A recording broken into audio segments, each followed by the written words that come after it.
Post this. This is a clip from a lesson that I did with a student just right now that I want to post that who took the mode course that I'm coming out with, and it's going to be hard to follow. So I just want you to check it out and see what we're working on now after he's gotten past this course. Yeah, just because I'm really excited about coming right out. You've just got one A major chord. What modes could you put? 1, 4, and 5. Yeah. What is that? Ionian, Lydian, and Mixolydian. Now, we have to add other chords to that to figure out which one of those modes they are, because either one of those is going to work. The difference is if I just jump right into an A7, what mode does that have to be in? You did already guess this. What does that have to be and why?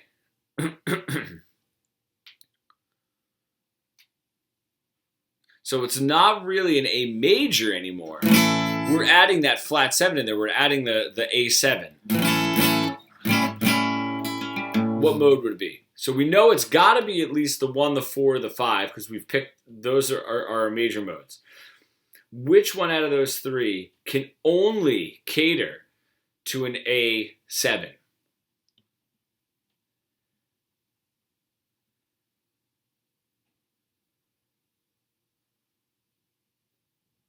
Why would the 7 matter?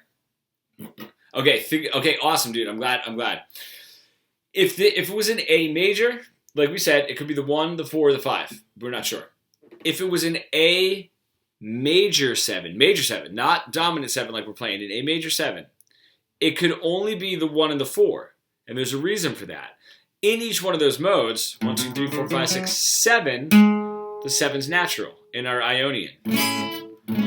Right? In our fourth mode, Lydian, 1, 2, 3, sharp 4, 5, 6, also has a natural 7, right? So if it was a major 7, it could be the 1 or the 4. We don't know yet. If it's a dominant 7, only Mixolydian is a major with a flat 7. Does that make... Now you got it? Okay, now I want to take it one step further. And this is going to sort of be a walking back process, is if I have that progression, I've got my A7, right? And you're like, all right, I'm going to stick to Mixolydian, and then I've got a D7. Same chord structure. I'm just moving it to D. What would you play over that? So you've got A Mixolydian for sake of this lesson, for like the A7. What do you do over D7?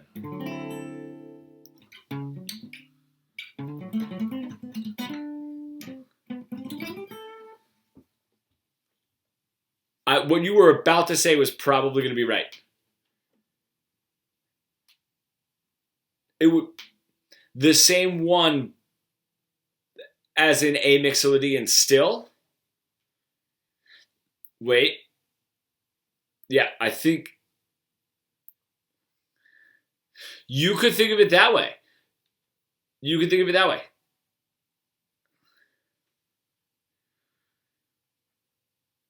Oh, I see. No, think of it. I'm gonna finish out the example because you're right there. And also there's like 3 different ways that you can get to the same conclusion. So check this out. I just jump right in. I got my A7. The only mode is A Mixolydian. That's gonna work over that. Okay? As far as like what we've learned. If I jump next to a D7, I'm no longer in A Mixolydian. I can't use that mode anymore. So technically, this is one way to think of it. I'm in D Mixolydian now, right?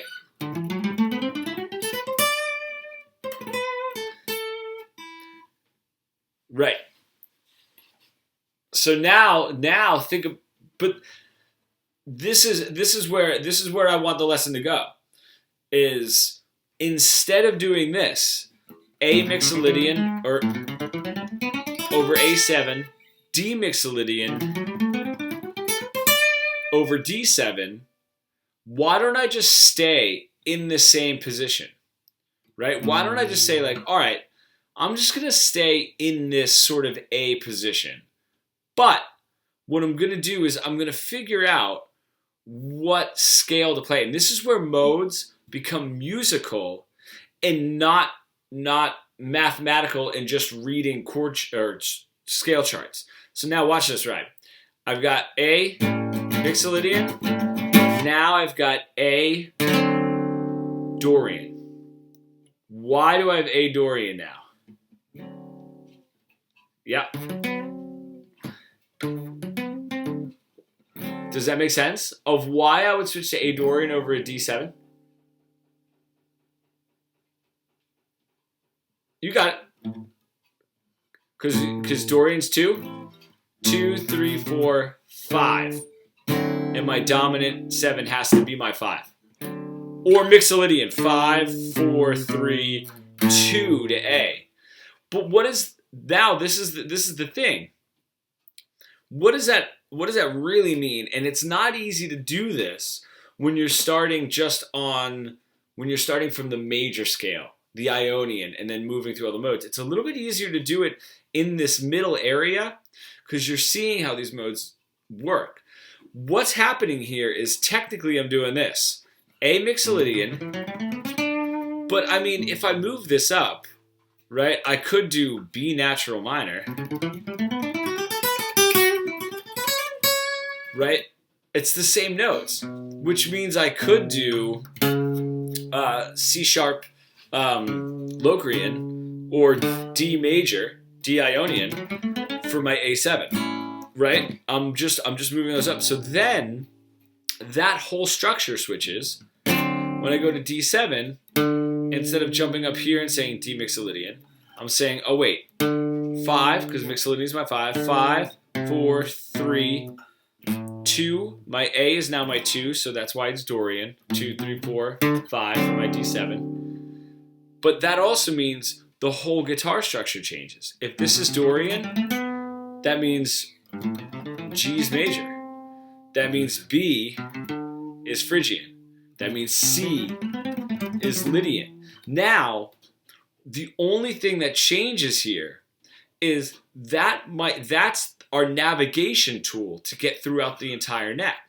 But watch this. If I play, and I'm just going to stay on A7, right?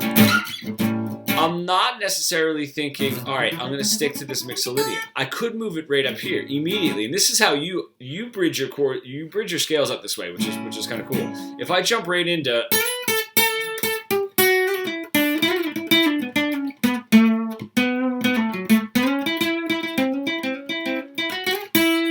I'm like sort of in this area here, which means I'm like visually, technically, I don't know, kind of playing in Aeolian, B Aeolian, right, instead of my A Mixolydian, but all the notes are the same. Aeolian is a natural minor. So I'm sort of like in natural minor position, right? Now I like kind of switching up and almost playing in like in D oh my god, D major, right? D Ionian. But I'm never really thinking that unless I'm just sort of getting the position. The reason when this starts becoming a little bit more musical is I never lose my chord tones. Okay, so what I mean by that is A, 1, 1, 3, 5, flat 7, 1, 3, 5, flat 7, 1. In my A Mixolydian, right? If I move this up to technically a B Aeolian, a B natural minor, I still know C sharp, E, G, A, C sharp, E, G, A, C sharp. I still know where my A is. So even though I'm like playing in B Aeolian, I'm never losing my A.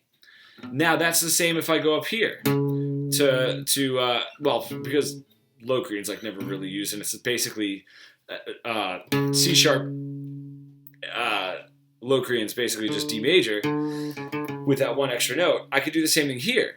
I'm playing in D major technically, but I'm never losing my A7 chord tones.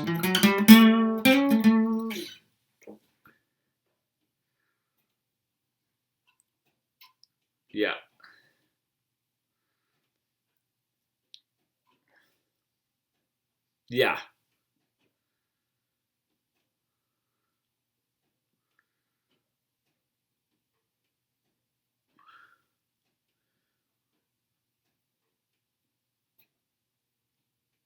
Like what?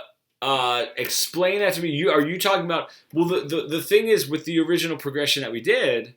If I have this now, A7, we kind of just went up and down, like where to kind of play, and how to utilize the modes all the way up and down for that. If I switch to the D7 now, this becomes my Dorian, because this becomes my Mixolydian. My D is now my Mixolydian, right? So that means all of those modes now changed. This is now major. This isn't Lydian anymore. So now, when it switches to this D7, my G Ionian is here, but I'm not thinking G as my root note. I'm still thinking D7. Now I've sort of scooted back up into this A Dorian. Right, now I'm up here. Now I'm getting into like my B Phrygian, which I like because you gotta get that F sharp and flat 7 in there. Right, but still never losing my D7 here. And then now I'm up to D Mixolydian. And then so on and so forth. Does that make sense about how you would use the modes to play the entire neck? But all you're really doing is just playing the same notes all the way up and down. And when the progression switches, those notes switch. And this what the best part about this being the example is there's only one note that switches here. When you're playing an A Mixolydian, right? And then you switch, but you want to stay in this A position. So now you're going to play A Dorian. All you did was go from a C sharp, to a C. That's the only note that switches. But we also got to make the root notes change. Does that all kind of make sense?